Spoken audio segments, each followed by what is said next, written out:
গাজন উৎসবে মর্মান্তিক দুর্ঘটনা। দ্বারকেশ্বর নদীতে পুণ্য স্নান করতে নেমে জলের স্রোতে তলিয়ে মৃত্যু এক সন্ন্যাসী কিশোরের। মৃতের নাম কৃষ্ণ ঘোষ, বয়স 7 থেকে 9 বছর। উদ্ধার করে হাসপাতালে নিয়ে গেলে মৃত ঘোষণা করেন চিকিৎসকেরা। ঘটনায় শোকের ছায়া গোটা এলাকায়। নিরাপত্তা বাড়ানোর দাবি স্থানীয়দের।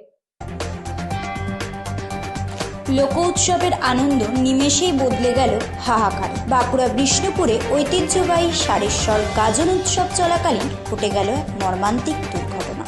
দ্বারকেশ্বর নদে পুণ্য স্নান করতে নেমে জলে তলিয়ে মৃত্যু হলো এক নাবালক গাজন সন্ন্যাসীর। এই ঘটনাকে কেন্দ্র করে গোটা বিষ্ণুপুর মহকুমা জুড়ে শোকের আবহ তৈরি হয়েছে। কিশোরটিকে তলিয়ে যেতে দেখে উপস্থিত অন্যান্য ভক্ত ও স্থানীয় বাসিন্দারা চিৎকার শুরু করে। তড়িঘড়ি তাকে জল থেকে উদ্ধার করে বিষ্ণুপুর জেলা হাসপাতালে নিয়ে যাওয়া হয়, তবে শেষ রক্ষা হয়নি।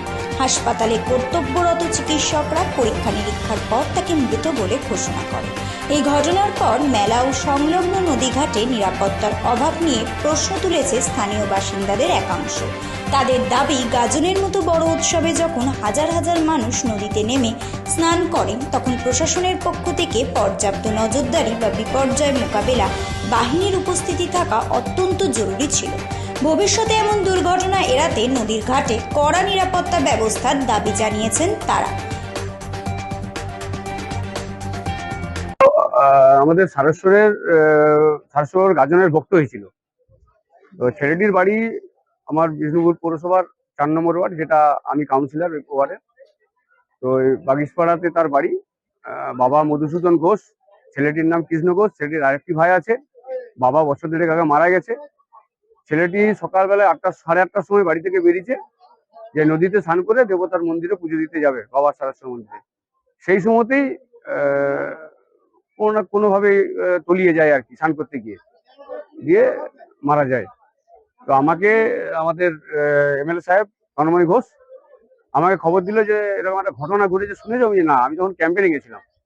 দিয়ে বলছে তুমি তাহলে কোথায় রয়েছে? আমি এক্ষুনি যাচ্ছি। কোথায় যাচ্ছি? বলো হাসপাতাল আছে, আমি এক্ষুনি যাচ্ছি। দিয়ে এসে দেখি যে হ্যাঁ, ওরই ছেলে। ছেলেটির নাম কৃষ্ণ ঘোষ, 12 বছর বয়স। বাবার নাম লেট মধুসূদন ঘোষ। বাবাও বছর 2.5 আগে মারা যায়। পড়াশোনা করতো, তো ক্লাস 7-এ পড়তো।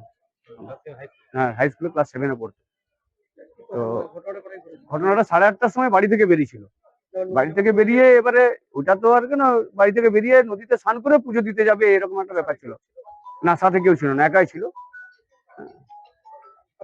আমার নাম শ্রীকান্ত ব্যানার্জি, কাউন্সিলর বিষ্ণুপুর পৌরসভা, ওয়ার্ড নম্বর 4। ব্যুরো রিপোর্ট, রাত দিন নিউজ নেটওয়ার্ক।